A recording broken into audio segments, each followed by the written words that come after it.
Kasih Tuhan. Biar sebentar kalau firman-Mu disampaikan, Kau berbicara secara pribadi buat setiap kami. Kami mungkin mendengar hal yang sama, kami mungkin mendengar kalimat ucapan yang sama. Tapi kami percaya Roh Kudus-Mu bergerak menerjemahkan lebih spesifik buat setiap kami Tuhan. Supaya kami menangkap isi hati-Mu. Kami tidak cuma mengerti, kami tidak cuma paham. Tapi kami setuju. Dan kami mau kehidupan kami diubahkan oleh firman-Mu Tuhan. Berbicara buat setiap kami, hamba-Mu yang penuh keterbatasan hanyalah alat, bukan apa-apa Tuhan. Karena itu ambil alih pikiran, hati, perkataan, ucapan Tuhan. Ambil alih dan biar hanya Engkau pribadi-Mu yang tidak tergoncangkan itu yang kami beritakan dan kami dengar Tuhan sore hari ini. Terima kasih berbicara buat setiap kami dalam nama Yesus. Semua yang siap dengar firman Tuhan bersama katakan amin. Silakan duduk. Shalom. Oke, shalom. Ya, puji Tuhan. Thank you buat Hizkia dan semua tim penggembalaan yang ada di KGC Royal. Saya diberi kesempatan untuk sharing sore hari ini. Sebelum saya masuk ke PowerPoint saya, coba kita buka bareng-bareng dulu. Ada satu ayat yang tadi waktu lagu terakhir muncul dalam hati saya. Coba saya akan buka dengan ayat ini dulu sebelum masuk PowerPoint ya. Di dalam Ibrani 12 ayat 28. Ibrani 12 ayat 28. Ibrani 12 ayat 28, di sana dikatakan begini. Yang sudah ketemu katakan amin. Yang enggak nyari katakan amin. Ya, oke.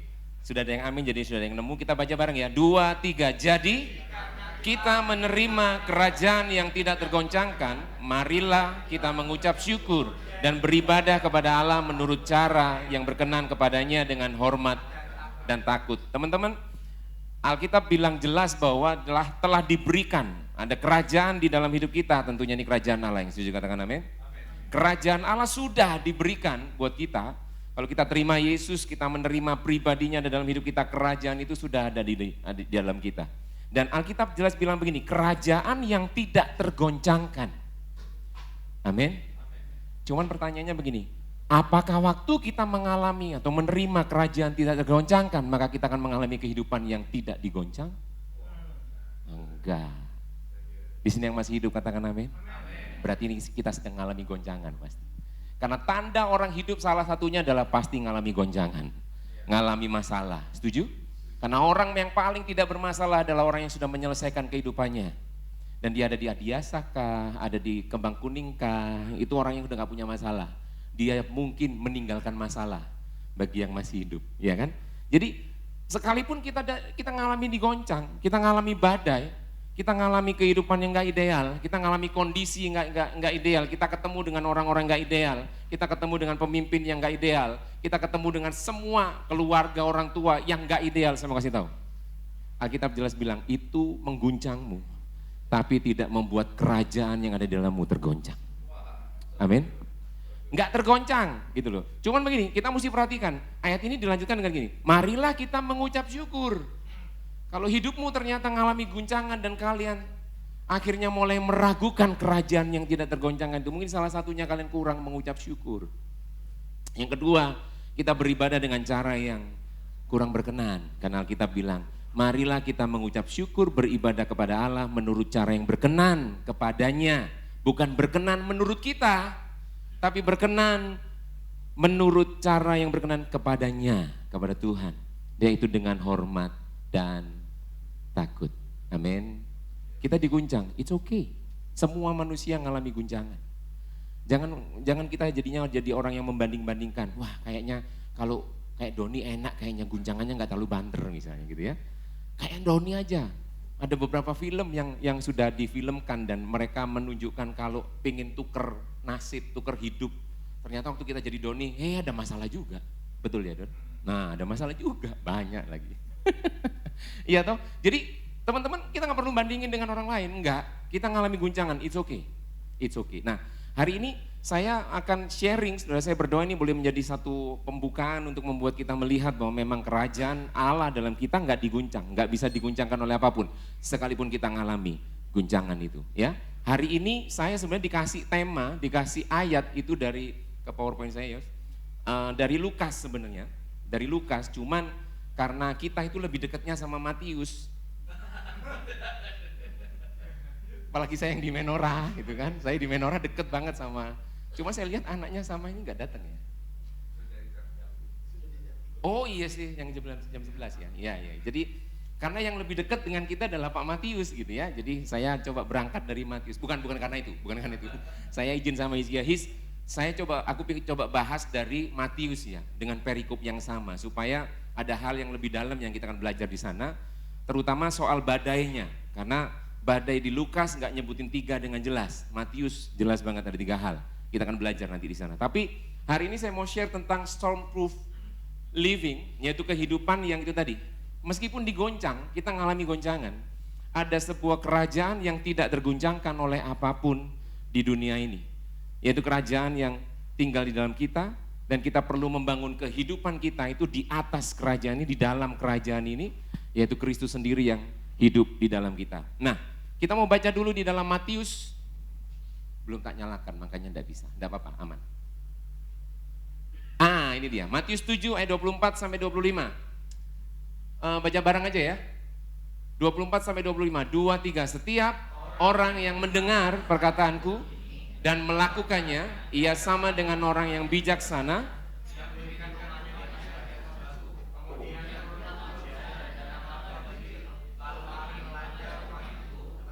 Rumah itu tidak rubuh sebab didirikan di atas batu. Jadi di situ ada 3 hal yang penting untuk menjadi perhatian kita. Yang pertama adalah dia mendengar, dia melakukannya, ia sama dengan orang yang bijaksana. Jadi mendengar, melakukan itu akan membuat kita bijaksana. Sampai sini bisa nangkap, katakan amin? Sederhana ya. Jadi kalau kita dengar, kita melakukan, bijaksanalah kita. Sehingga waktu ada 3 badai yang saya sebutkan tadi, 3 hal yang menggoncang kehidupan kita nggak rubuh. Kita nggak ngalami kehidupan yang rubuh. Dengar, lakukan, bijaksana. Nah, 2 ayat yang selanjutnya sebaliknya, tapi orang yang mendengar sama mendengarnya sih. Mendengar perkataanku ini tapi dia tidak melakukan. Dia orang bodoh yang mendirikan rumahnya di atas pasir, turunlah 3 hal itu tadi. Hujan, angin, badai, banjir datang, rubuh rumahnya. Rubuhlah rumah itu dan hebatlah kerusakannya. Nah teman-teman, saya waktu baca ayat ini pertama kali awal-awal dulu, waktu saya baru bertobat, sekitar tahun berapa saya lupa, SMA saya kelas 1 baru bertobat. Saya baca ayat ini seolah-olah begini, oh ini orang-orang di luar Tuhan ini. Mereka yang gak punya Kristus dalam hidupnya, gampang rubuh hidupnya. Cuman waktu saya baca lagi, ternyata sama-sama dengar.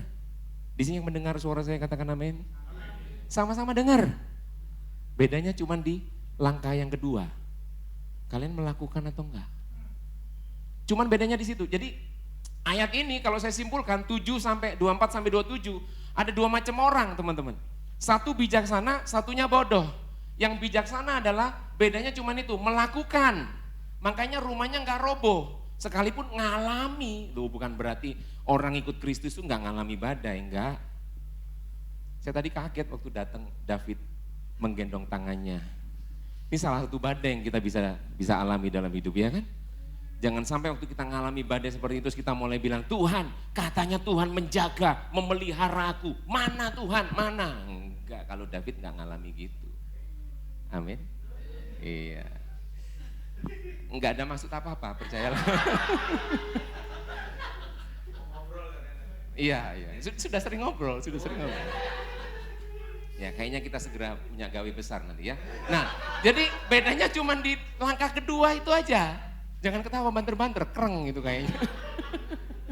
Iya kan? Teman-teman, bedanya cuma di step kedua itu aja. Jadi kalian bisa sama-sama dengar firman, kalian bisa sama-sama suka baca firman, kalian bisa sama-sama suka dengar firman dari radio kah, dari YouTube kah, dari Hizkia kah, dari Donika, dari siapakah yang ada di sini. Kalian bisa suka denger itu, cuman denger nggak cukup. Ada orang yang kami di office, kami di kantor melakukan yang namanya journaling every day. Setiap hari kami nggak cuma baca, kami bikin renungan. Apa itu cukup? Enggak. Karena rumahmu rubuh atau tidak ditentukan dari stepping yang kedua itu. Kalian melakukan apa enggak? Amin. Dan Alkitab yang katakan jelas bahwa kalau kita melakukan, maka kita akan menjadi orang yang bijaksana. Amin. Kalau kita nggak melakukan, kita jadi orang yang bodoh. Hati-hati, ya kan? Nah, teman-teman, saya mau kasih tahu ada tiga badai yang mengguncang hidup kita, ya kan? Semuanya masih hidup, jadi kita pasti ngalami guncangan itu. Yang pertama itu hujan. Hujan itu dari kata dasarnya atau kata aslinya itu brokai. Itu bisa berarti dua, bisa berupa berkat, bisa juga berupa hukuman. Bisa berkat, bisa hukuman. Hujan itu ada hujan berkat. Dulu zaman saya masih muda dulu, sekarang masih muda. Dulu pernah lebih muda dari sekarang. Ada lagu yang bilang gini, hujan awal, prok, hujan, kayaknya jauh sekali kita generasinya. Saya semakin merasa tua di sini ya. Tapi ada lagu itu, memang hujan bicara berkat. Hujan bicara berkat, tapi ada sisi yang kedua. Ingat Bapak Nuh? Hujan bicara tentang apa? Hukuman. Seisi dunia dihapus. Bukan kontrol Adel, bukan karena itu, tapi hujan yang turun 40 hari, 40 malam turun. Akhirnya bahteranya Nuh, kintir, ya seperti itulah. Hujan bisa berarti dua. Nah teman-teman hati-hati, kalau kalian nggak punya Kristus dalam hidupmu, berkat bisa jadi sesuatu hal yang bahaya dalam hidupmu. Jadi sombong kah? Nah ini ada ayat yang bagus ya, perkataan Agur bin Yake dari Masa, itu di dalam Amsal 30 ayat 9, saya nggak tampilkan di situ, teman-teman boleh catat. Amsal 30 ayat 9, di sana dibilang begini, kalau aku kenyang, aku tidak menyangkalmu. Ya, dia bilang supaya kalau aku kenyang, aku tidak menyangkalmu dan berkata siapa Tuhan itu? Ya kan, hati-hati. Kalau kita lagi diberkati, Tuhan, jadi sombong. Anak saya bilang sombong amat gitu ya. Hati-hati, kadang orang nggak kuat diberkati, dia jadi sombong. Nah orang yang sombong saya mau kasih tahu, sekalipun dia diberkati, dia bisa hancur. Karena dia tidak melakukan firman Tuhan dalam hidupnya. Jadi itu bisa berarti berkat, bisa menjadi hukuman teman-teman. Hati-hati dengan itu, hukuman pun begitu. Didikan kadang-kadang buat kita ngerasa kita dihukum, enggak. Kadang kita dididik sama Tuhan. Seolah-olah kita ngalami hal yang tidak ideal, nggak nyaman, it's okay, itu sebuah didikan, ya kan? Jangan melihat bahwa Tuhan nggak menjaga kita, Tuhan nggak memberkati kita, no. Di dalam badai sekalipun Tuhan menyatakan pribadinya selalu buat kita, karena kan kerajaan nggak tergoncangkan yang ada dalam kita, amin. Yang kedua banjir itu dari kata potamos, ya. Potamos itu bicara tentang aliran atau arus yang deras. Ini bicara tentang apa? Ini badai yang sering kali kita alami, teman-teman yang masih muda. Ya, di sini yang masih muda katakan amin. Amin. Saya juga merasa masih muda ya. Arus perkembangan zaman, hati-hati.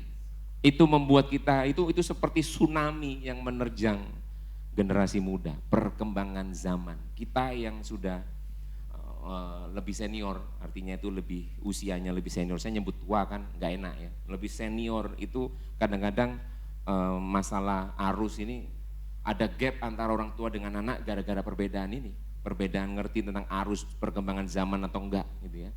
Nah hati-hati dengan tiga hal yang seringkali tanpa sadar, itu hal yang bahaya, tapi kerasanya nggak bahaya buat kita. Hati-hati, yang pertama itu tentang kebohongan, hati-hati, anak kecil nggak usah diajari bohong, tiba-tiba dia sudah pinter bohong, ya kan?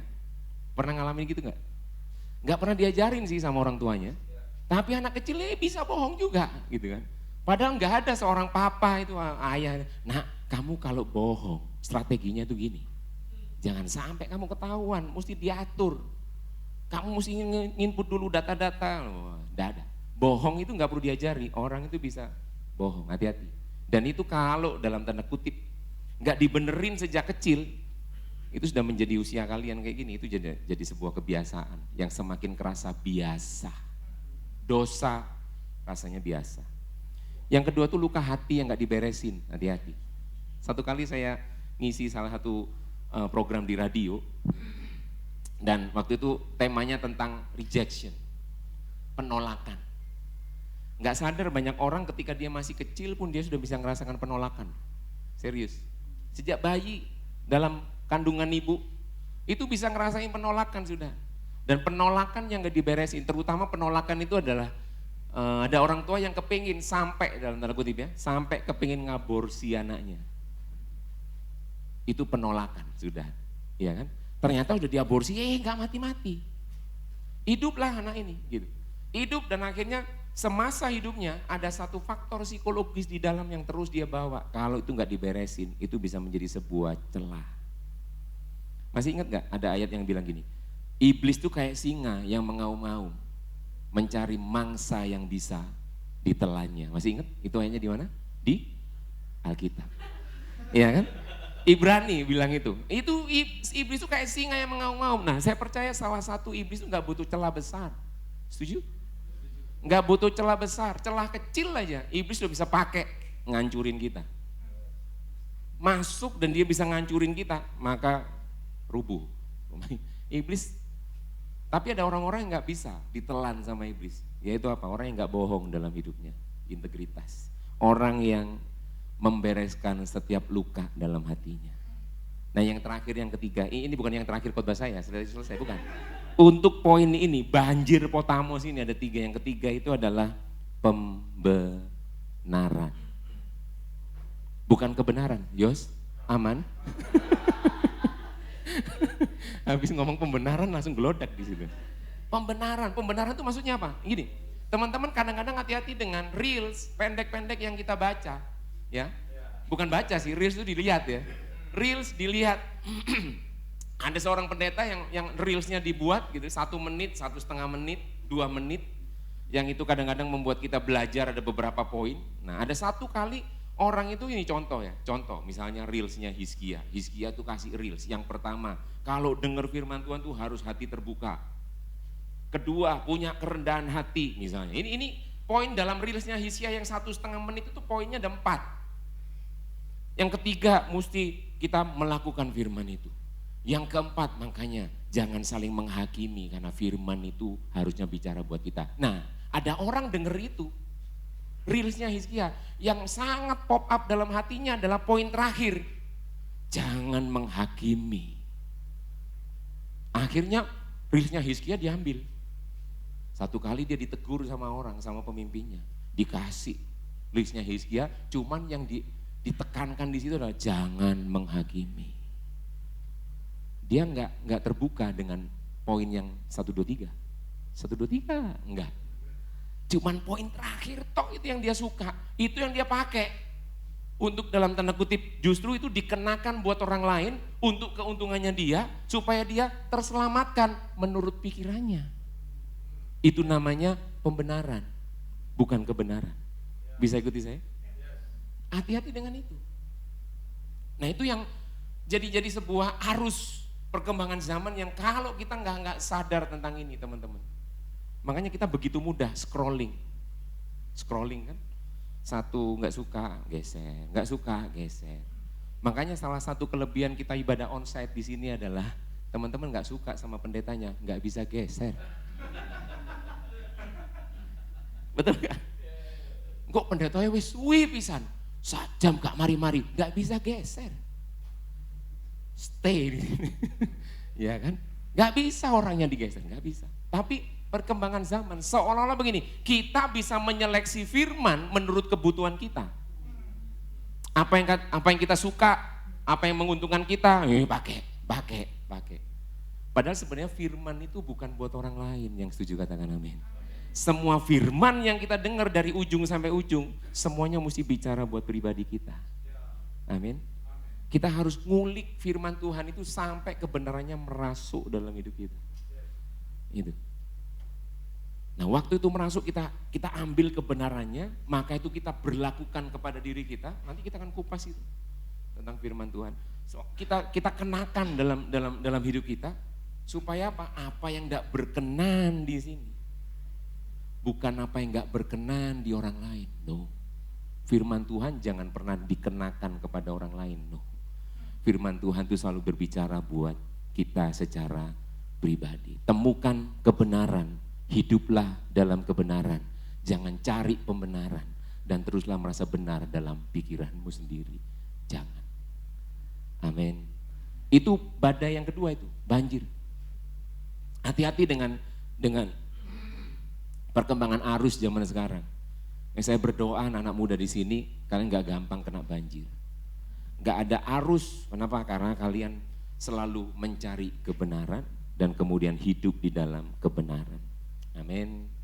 Yang ketiga itu angin. Angin itu anemos. Gak ada hubungannya dengan salah satu obat yang membuat orang pintar.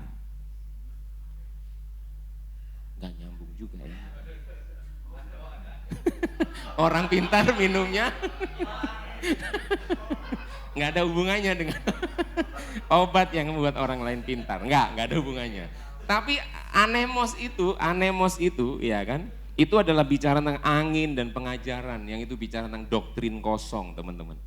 Hati-hati dengan Efesus 4 ayat 14 bilang begini, sehingga kita bukan lagi anak-anak yang diombang-ambingkan oleh rupa-rupa angin pengajaran, oleh permainan palsu manusia. Ini sorry, hati-hati, permainan palsu manusia. Ada banyak orang memakai firman untuk kepentingan sendiri. Hati-hati, hati-hati teman-teman. Permainan palsu manusia dalam kelicikan mereka yang menyesatkan. Makanya teman-teman jangan jadi anak-anak supaya hujan, banjir, dan angin itu enggak membuat kehidupanmu roboh. Amin. Angin, hati-hati. Sekarang ini, waduh, media sosial udah banyak sekali memfasilitasi. Ada banyak orang punya pengalaman pribadi masuk media sosial. Nah, banyak orang suka dengan itu, dikasih like-nya banyak, wah jadi kebenaran. Hati-hati. Kebenaran bukan tentang berapa banyak yang like. Kebenaran itu bicara tentang seturut enggak dengan firman Tuhan dalam hidup kita. Amin. Amin. Nah, saya tambahin gini, hujan, banjir dan angin terjadi. Kita ngalami, makanya semua orang yang hidup punya badai itu, ngadepi badai itu. Zaman sekarang, perkembangan zaman dan angin dan sebagainya, teman-teman ngalamin itu. Makanya paling sehat adalah teman-teman mesti stay dalam satu komunitas, tertanam di situ, sehingga apa? Ada sebuah payung tudung yang melindungi kita dari arus pengajaran yang semakin gak jelas di dunia ini. Amin. Ada pemuritan yang dijalankan. Yuk kita bangun itu sama-sama. Ya, saya tambahin begini. Ada rumah di sana. Rumah itu bicara tentang 3 hal. Ini menarik sekali. Rumah itu dari kata oikia. Oikia bukan bahasa India. Oikia gaya gitu. Bukan. Ini bahasa aslinya oikia. Enggak ada hubungannya dengan bahasa India, enggak ada. Tapi ini rumah itu bicara 3 hal. Yang pertama adalah diri sendiri. Teman-teman, bangunan yang kita bangun dalam kehidupan kita itu yang pertama bicara tentang kehidupanmu sendiri. Reputasimu. Bagaimana orang melihat hidupmu, keteladananmu, pengajaranmu. Saya sangat diberkati lately, saya merenungkan tentang kenapa Paulus tuh suka awasilah dirimu sendiri. Dan ajaranmu sendiri. Karena banyak orang terlalu sibuk ngawasi orang lain. Dan mulai menghakimi orang lain, itu menunjukkan dia kurang mengawasi diri sendiri. Hati-hati, ya kan? Rumah itu bicara yang pertama dirimu sendiri. Ketika kalian cuma jadi orang yang gampang larut dalam arus dunia, dalam hujan, banjir, dan angin, saya mau kasih tahu, yang roboh itu adalah kehidupanmu sendiri. Kepercayaan yang kau bangun selama ini, ada nggak pacaran, udah bangun lama, dikhianati. Bangun kepercayaan itu nggak bisa membalik membalik telapak tangan, selebah. Membalik telapak tangan nggak bisa, menghancurkan kepercayaan bisa, betul nggak? Sekali klik, wah udah hancur hubungan. Rumah itu bicara apa? Dirimu sendiri. Yang kedua, rumah itu bicara apa?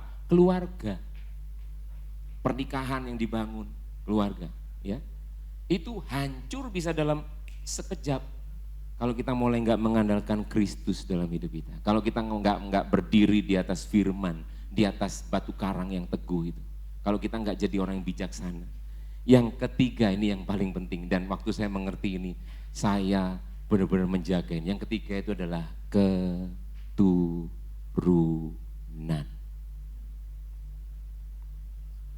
Saya punya 2 anak. Saya cuma melihat gini, zaman saya dengan zaman anak saya udah beda. Betul ya? Kami sempat berpikir mau mindah anak kami sekolah. Dari sekolah yang sekarang mau pindah. Pindah. Cuman ketika kami berpikir seperti itu, beberapa data masuk. Bagaimana kita juga melihat ya, bagaimana tantangan dalam sekolah, bullyingnya, bagaimana pergaulannya, bagaimana dasar firman-Nya, bagaimana teman-teman itu semua jadi data. Dan kadang kami punya ketakutan, bagaimana nanti anak kami waktu dia mulai besar, mulai bangun hubungan, mulai dia, waduh ini gimana. Tapi satu hal yang kami temukan, satu-satunya yang bisa membuat anak kami aman adalah ketika dia ketemu Kristus dalam hidupnya. Amin. Keturunan dan ulangan, kitab ulangan itu juga menyebutkan, kalau kamu mendengarkan aku, mendengarkan perintahku dan melakukannya. Salah satu yang diberkati Tuhan gak cuman kehidupan kita, gak cuman pernikahan kita, tapi juga anak-anak kita diberkati Tuhan. Amin. Makanya kalian kalau sudah menikah dan dipercaya anak ini benar-benar tanggung jawab besar untuk kalian bawa mereka kepada Kristus. Temukan mereka dengan Kristus, karena cuma itu yang akan menjaga anak-anak kita. Kalau mereka nggak ketemu Kristus, teman-teman, hancur. Hancur kehidupan kita. Apalagi, ini zaman semakin jahat. Ya, zaman akhir itu di mana Kristus mau datang, memang kejahatan itu akan semakin merajalela. Makanya Alkitab juga bilang, ketika kedurhakaan manusia semakin besar, kasih kebanyakan orang semakin dingin. Hati-hati. Ya, kita sedang hidup di zaman yang gak mudah. Tapi jangan izinkan bangunan hidup kita, keluarga kita, dan juga keturunan kita hancur. Gara-gara kita gak jadi orang yang bijaksana. Sampai sini bisa ikuti saya, katakan amin. Amin. Yuk, bedanya cuma di stepping yang kedua. Melakukan. Makanya gini, banyak orang suka dengar, iya suka dengar. Dari mendengar sampai melakukan, itu ternyata juga enggak semudah itu, Ferguson. Enggak semudah itu, karena gini, secara psikologi, saya sempat ya meneliti secara psikologi, mungkin di sini ada yang kuliah psikologi. Ada? Yosua, oke. Untuk poin ini akan dilanjutkan oleh Yosua, silakan Yosua. Tapi begini, enggak ya. Oke, teman-teman, saya bedanya cuma di situ, melakukan. Nah, mendengar jadi melakukan dari mendengar. Teman-teman, mendengar itu syaratnya cuma satu, telinga kita berfungsi. Cuman itu sampai berlanjut kepada melakukan, ada sebuah proses yang tidak semua akhirnya bisa menjalaninya. Ada 4 model yang saya tunjukkan, ada beberapa sebenarnya, cuman saya seleksi karena sumbernya beberapa nggak terlalu trusted, jadi tak seleksi, cuman 4 ini, ya kan? 4 ini yang bilang begini, ada HBM, Health Belief Model, itu Rosenstock, itu kayak merek kacamata ya?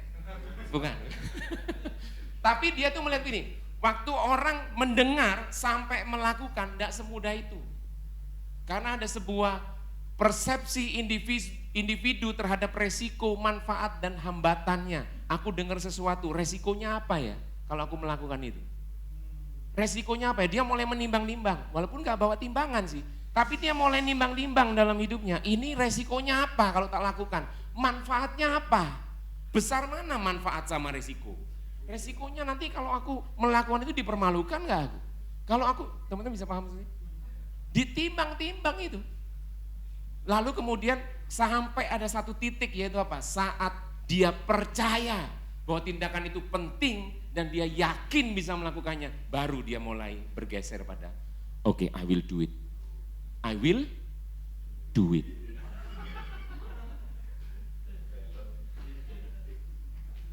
Lalu ada TPB.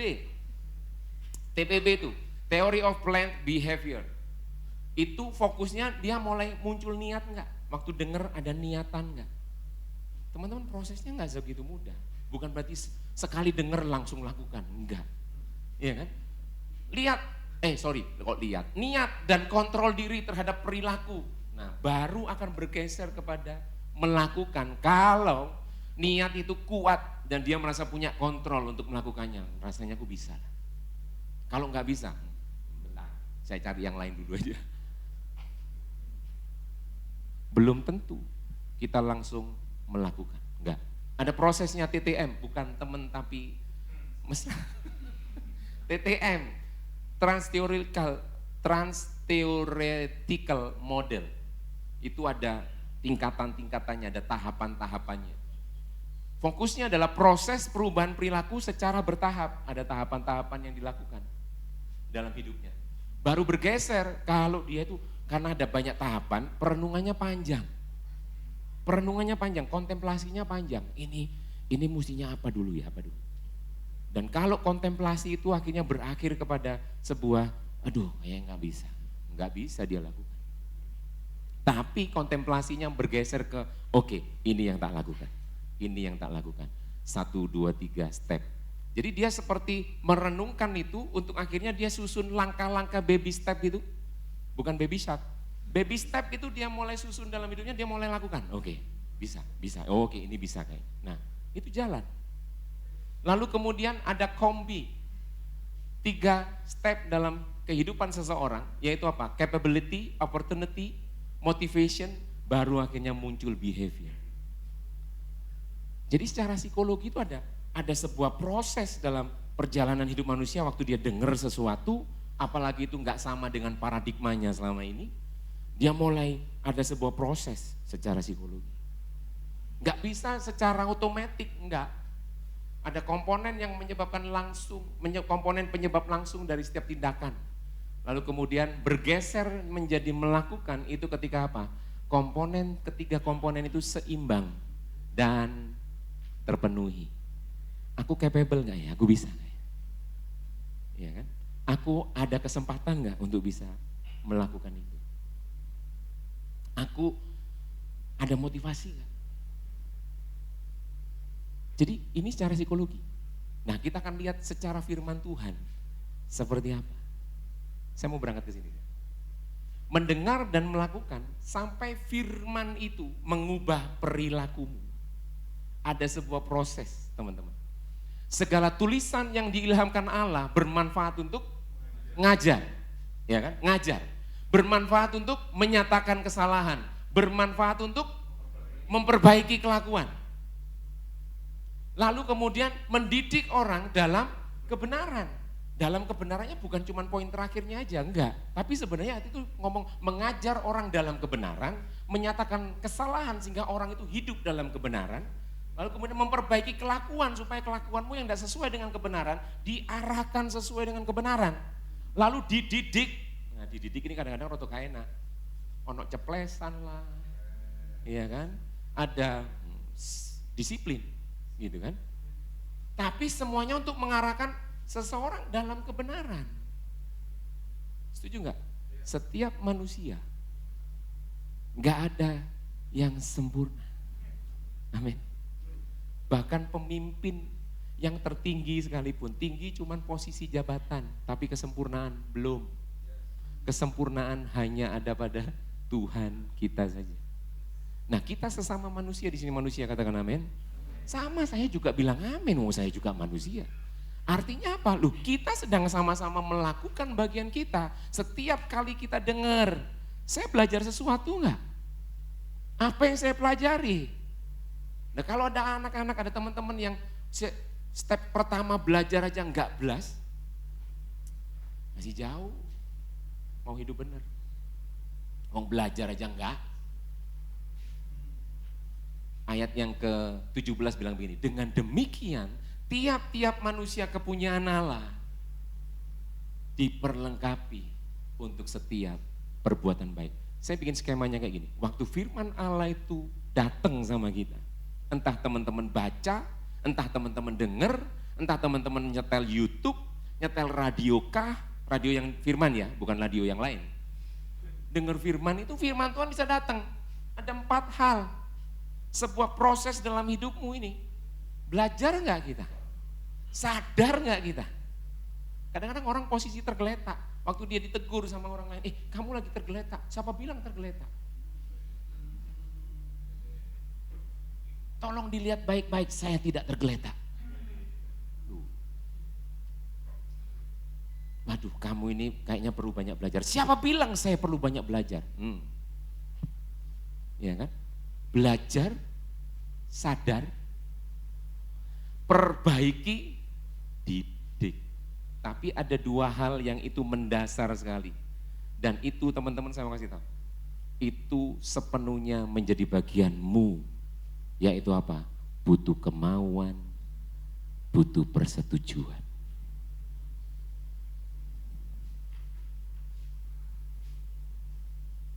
Mau enggak? Mau enggak firman Tuhan membawa hidup? Mau enggak? Kalau enggak mau, bukan berarti Tuhan enggak berkuasa, enggak. Tuhan sudah taruh yang namanya free will. Dan Tuhan enggak bisa, ketika kamu bilang enggak mau, Tuhan enggak bisa, duh kok enggak mau? Ya apa sih? Makanya ada ayat Wahyu 3 ayat 20, bilang apa? Tuhan itu berdiri di muka pintu dan dia mengetok. Loh lek kamu buka, Tuhan masuk, makan sama-sama kamu. Loh lek enggak dibuka, Tuhan dobrak. Ura. Nah, dia akan bekerja sejauh mana kalian buka diri kalian dan mengizinkan dia bekerja dalam hidupmu. Amin. Kemauan itu bicara pilihanmu. Your free will. Mau enggak? Kalau enggak mau, enggak bisa dipaksa. Setuju enggak dengan firman Tuhan? Setuju enggak? Kalau kita setuju teman-teman, maka ini perhatikan, ada dampak vertikal dan dampak horizontal yang akan kita alami dalam hidup kita. Dampak vertikal apa? Kita jadi orang kepunyaan Allah. Makanya orang Kristen maaf, kalau dampakmu cuma sekedar vertikal, nggak berdampak horizontal, kamu baru separuh perjalanan Kristenmu. Setuju? Karena firman Tuhan itu membuat kamu jadi manusia kepunyaan Allah. Hubungan kita dengan Allah, kita sangat yakin Allah menyertai saya, Allah memberkati saya, Allah menuntun hidup saya, Allah yang tidak tergoncangkan itu ada dalam diri saya. Nah akhirnya muncul hal-hal yang vertikal di dalam hidup kita. Orang lain yang menikmati, orang lain yang melihat ada perubahan hidup. Selama orang Kristen, makanya orang Kristen kedewasaan orang Kristen bukan diukur dari seberapa lama kita Kristen, bukan diukur dari jabatanmu apa di pelayanan, bukan diukur dari situ. Diukur dari bagaimana kamu meresponi kehidupan dalam hidupmu. Setuju? Dan itu bergantung dari seberapa kalian punya kemauan dan setuju dengan firman yang kita terima. Amin. Teman-teman masih ingat ada Filipi 2, saya nggak tampilkan di sana. Tapi teman-teman Filipi 2 itu bilang begini, ayat yang kelima. Hendaklah kamu, Filipi 2 ayat yang kelima. Hendaklah kamu dalam hidupmu bersama menaruh pikiran dan perasaan yang terdapat dalam Kristus Yesus. Jadi begini, waktu teman-teman Kristen, teman-teman mengalami perjalanan kehidupan, guncangan demi guncangan boleh terjadi. Dan teman-teman menjalani kehidupan kekristenan teman-teman. Yang Tuhan mau adalah begini, engkau menaruh pikiran dan perasaan yang terdapat dalam Kristus kepada hidupmu. Bukan engkau memaksa pikiran dan perasaanmu supaya dimengerti oleh Kristus. Sehingga Kristus harusnya melakukan apa yang menjadi pengharapan saya. No, that's not Christianity. Saya nggak sedang marah-marah ini. Tapi ini satu hal yang penting untuk membuat kita nggak cuma jago secara hubungan kita dengan Tuhan. Kita pun jadi orang yang jago dalam hubungan kita dengan sesama. Amin. Kenakanlah, hendaklah kamu dalam hidupmu bersama. Hidupmu bersama itu artinya apa? Dengan sesama. Dalam keluarga kah, dalam kita dengan orang tua kita kah, kita dengan mantan pacar kita kah, kita dengan pacar kita yang baru kah, dengan orang yang baru kita TO kah, dengan pemimpin kita kah, dengan orang yang kita pimpin kah, dengan instruktur gym kita kah, dengan semua dalam hidupmu bersama ada sebuah proses yang Tuhan izinkan terjadi. Tapi yang Tuhan mau itu begini, hendaklah kamu dalam hidupmu bersama taruh pikiran dan perasaannya Kristus, itu ada di dalam kamu. Amin. Dan pikiran dan perasaan Kristus itu bicara apa? Firman-Nya.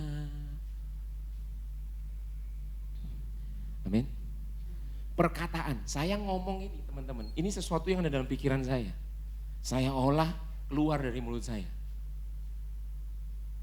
Firman Tuhan itu adalah apa yang ada dalam pikirannya Kristus. Dan itu dikeluarkan melalui firman-Nya waktu kita dengar. Nah itu loh yang Tuhan mau. Taruh itu dalam hidupmu. Kenakan itu, seolah-olah saya datang ke sini nggak pakai jaket. Terus Dante pakai jaket. Terus Dante bilang, Kak Ren, dalam hidupmu bersama, hendaklah kamu mengenakan jaket hitam yang tak pakai. Maka saya akan Gak cukup koyo itu. Oh jaket baru ya. Maka teman-teman tahu nggak? Dari yang di saya nggak ada ini, saya harus mengenakan jaket yang Dante pakai. Untuk itu jadi saya pakai dalam hidup saya. Pikiran perasaan Kristus yang harus kita kenakan dalam hidup kita. Maka di situ baru ayat satunya dari Filipi 2. Ada nasihat. Ada apa lagi? Penghiburan kasih, persekutuan roh, kasih mesra, belas kasihan. Kalau nggak ada pikiran dan perasaan Kristus, yang terjadi bukan belas kasihan, tapi gak kasihan, belas. Bisa ikuti saya sampai sini? So, dampak vertikal dan dampak horizontal itu bicara seberapa dalam kalian mau firman itu dilakukan dalam hidup kita. Ya apa caranya? Belajar. Orang belajar itu loh, anak saya lahir gak bisa hitung-hitungan perkalian. Sekarang bisa, gara-gara apa? Belajar. Kekristenan wis suwi, dan untungnya anak saya belajar nulis itu waktu preschool sudah bisa nulis. Masuk SD sudah bisa nulis. Kenapa? Belajar. Coba bayangkan ada, kalau diantara kita nulis sampai lulus SD gak iso nulis. Ya apa? Yang jadi pertanyaan besar, kok dilulus? Bisa paham maksud saya teman-teman? Nah kadang-kadang orang Kristen itu saking bebalnya, saking merasa diri benarnya, saking alote ditekuk ambek Tuhan, saya mau kasih tahu. Usia kekristenan bertambah sih, tapi usia ngunu-ngunu aja gitu hidupnya, nggak bertumbuh dalam kedewasaan. Sampai sini bisa ikuti saya katakan amin? Prosesnya ada, dari mendengar, melakukan, nggak cuman kayak bersin, keri-keri hajeng, simple gitu, nggak bisa. Dengar firman langsung lakukan, nggak bisa, butuh konfirmasi dalam dirimu, mau enggak? Setuju enggak dengan firman? Pilihanmu kalian tetapkan enggak? Untuk melakukan firman itu. Nah, saya tampilkan dalam versi FAYH teman-teman, ayat ini. Seluruh kitab suci ayat 16. Seluruh kitab suci diberikan kepada kita melalui ilham. Ilham anak isopo. Ilham Allah. Diberikan melalui ilham. Iya kan? Melalui ilham Allah dan berguna untuk apa? Ngajar kebenaran ini tadi saya bilang. Diajar itu tentang kebenaran, jadi kebenaran bukan nempel di sisi didikan aja, enggak, semua diajar itu tentang kebenaran firman Tuhan. Lalu kemudian kepada kita serta menyadarkan kita, sadaro teman-teman, kita ini enggak lebih baik satu dengan yang lain. Hanya Kristus yang terbaik dalam hidup kita, amin. Ya kan? Kitab suci meluruskan dan menolong kita melakukan hal-hal yang benar. Ayat 17 dari FAYH bilang begini, itulah cara Allah menjadikan kita siap dalam segala segi. Mau segi 3, segi 4, teman-teman saya nggak ngerti aspek kehidupan yang sedang bermasalah dalam hidupmu yang mana, hubungan mukah, orang tua mukah, keluarga mukah, studi mukah, ekonomi mukah, kejiwaan mukah, nggak ngerti saya. Tetapi begini, waktu firman itu terjadi dalam hidupmu teman-teman, Allah sedang mempersiapkan kamu, mempersiapkan kita dalam segala segi. Kita diperlengkapi dengan sempurna, katakan sempurna. Ya kan? Diperlengkapi dengan sempurna untuk berbuat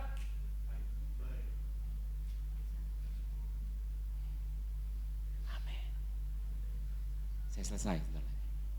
Kepada semua orang yang nyaman, orang yang gak nyaman, orang yang ideal, orang yang menguatkan atau orang yang menghancurkan, atau orang yang mengecewakan, atau orang yang tidak seperti yang kita harapkan, atau orang yang ketemu aku ndelok rambutnya wis jengkel rasane mbok yo gondol kayak apa. Teman-teman saya nggak ngerti. Tapi dampak vertikal dan horizontal itu harus terjadi di dalam kita. Amin.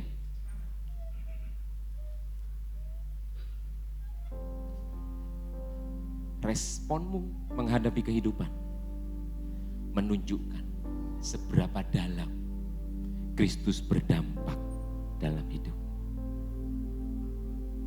Coba renungan.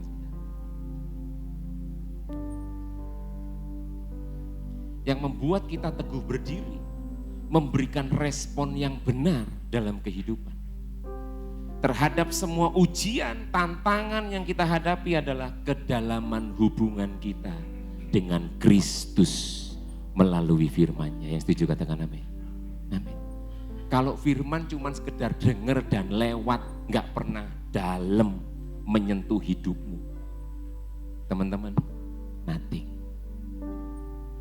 Kalian cuma sekedar suka dengan dengar firman. Dengar firman suka. Amin, amin, yes, yes. Pulang ngadepi kehidupan, kacau lagi. Ternyata gak berdampak dalam hidupmu, ternyata. Responmu tanpa dasar yang kuat, gak ada ketahanan di dalam diri kita saat menghadapi tantangan. Kita kan mudah nyerah, mudah merespon secara salah. Dan teman-teman sadar gak? Sebenarnya itu dosa. Pengertian dosa itu gak sesuai dengan tujuan itu diciptakan. Setuju? Bahkan teman-teman meresponi ujian secara salah. Ujian yang Tuhan izinkan kita alami secara salah, maaf, dosa. Karena itu gak sesuai dengan tujuan Tuhan. Amin teman-teman. Nah semua badai punya tujuan. Wong nge-gym itu loh, semua peralatan itu ada tujuannya. Itu bicep, tricep, iku wis kasep, macam-macam. Wah, iku semua peralatan tuh ada tujuannya. Demikian badai yang Tuhan izinkan dalam hidupmu, ada tujuannya. Penuhi tujuannya. Melalui apa? Firman-Nya yang akan mengarahkan kita meresponi kehidupan dengan benar. Yang penting bukan bagaimana cara kita menghadapi badai. Yang terpenting adalah bagaimana keberadaan Kristus sungguh-sungguh berdampak dalam hidup kita. Amin. Kasih-Nya, perkataannya, pribadinya. Mesti itu yang terus kelihatan. Sekalipun kita ketemu dengan orang-orang yang bawa badai dalam hidup kita. Teman-teman jangan cuma jago mendengar. Jangan cuma jago merenungkan. Jangan cuma jago bikin renungan. Jangan cuma jago. Pastikan firman itu mengubah perilaku kita. Waktu kita merespon kehidupan, itu adalah kekuatan yang sesungguhnya dalam perjalanan hidup kita. Respon yang sesuai dengan apa yang Tuhan mau, bukan apa yang kita mau. Respon yang sesuai dengan pikiran Kristus, bukan apa yang kita pikirkan. Amin? Iya kan? Pastikan firman itu mengubah perilaku, merubah respon kita. Itu kekuatan yang sesungguhnya dalam perjalanan kita. Perubahan perilaku seturut firman adalah bentuk nyata pertumbuhan kerohanian kita menuju keserupaan, menuju kedewasaan. Dewasa bukan tentang jabatan, dewasa bukan tentang posisi, dewasa bukan tentang berapa lama, dewasa tentang bagaimana kita meresponi kehidupan. Apakah Kristus semakin tampak atau Kristus ternyata semakin jauh dalam hidup. Tujuan badai adalah untuk mengungkap seberapa dalam Kristus berdampak dalam hidup. Amin. So, kalau hari ini teman-teman sedang ada dalam badai kehidupan, saya nggak ngerti badai apapun itu, pastikan Kristus berdampak dalam hidup. Kehidupan yang anti badai, yaitu kehidupan yang terus berakar dalam firman, berakar. firman itu menjadi sumber kehidupan kita. Akar itu fungsinya menyerap, sehingga akhirnya ada kekuatan untuk tumbuhan itu bertumbuh. Itu kita. Berakarlah dalam firman, serap, mempengaruhi kehidupan kita. Teman-teman kalau pernah melakukan percobaan, ada air yang berwarna pink, ditaruh tanaman di situ, daunnya bisa kepingpingan. Ngerti lah ya kepingpingan apa maksudnya. Warnanya semu-semu pink. Kalau campur antara hitam dengan pink, black pink buahnya.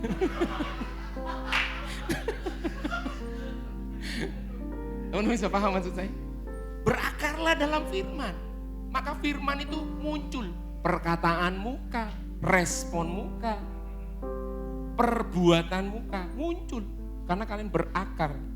Dan growing stronger in God's love. Kasihnya terus semakin nyata melalui kehidupan kita. Kiranya ini boleh menjadi berkat buat teman-teman. Dan biar setiap apa yang kita renungkan, tidak cuma hari ini, tapi dalam keseharianmu, setiap firman itu sungguh menjadi kehidupan kita. Jangan izinkan badai menggoncangmu. Mungkin kita tergoncang, tapi jangan izinkan Kristus tergoncang dalam hidup kita. Amin. Biar semua pribadi, kebenaran, hati, kasih, kebenaran kuasa Kristus nyata. Kalau kita percaya Dia Allah yang mengenal kita, seperti pujian-pujian tadi yang kita nyanyikan. Dia Allah yang pribadi yang mengenal kita. Dia lo ngerti pergumulan kita.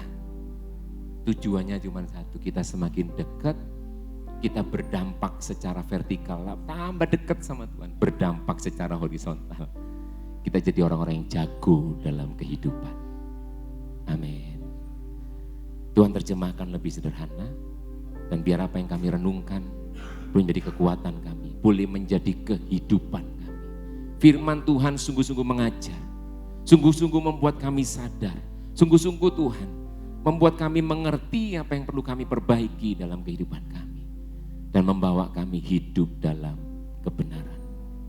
Terima kasih Tuhan, berkati setiap anak-anak-Mu di tempat ini. Dalam nama Yesus. Amin. Saya kembalikan.